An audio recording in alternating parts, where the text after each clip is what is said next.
Hello guys, magandang buhay sa inyong lahat. Dizzy Myers here. Ngayon ay magluluto tayo ng puto. Bisaya ra kay puto. Puto. Basta yun na yun. 1, 2, 3, go!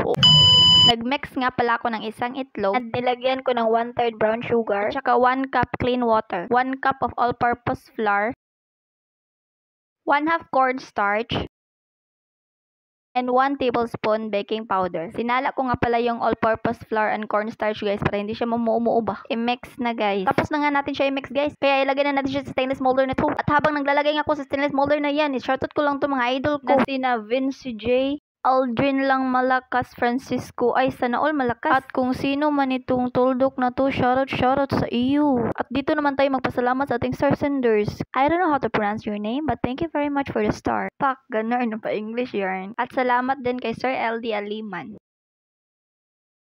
Halina't ibibake na natin. Tapos ipunitin nyo lang yung taklob. Kasama ang kanyang buhok na malinis na tela para hindi mo masa-masa inigbukal-bukal sa tubig sa ilalim. Tapos nag-stopwatch lang ako ng 7 minutes kasi ganyan katagal papakaluan natin yan. Tik-tak, tik-tak, tik-tak, ting-ning-ning-ning-ning. Recess na guys. Halina't haunin na natin at mangain na tayo guys. Yun lang guys. Bye-bye!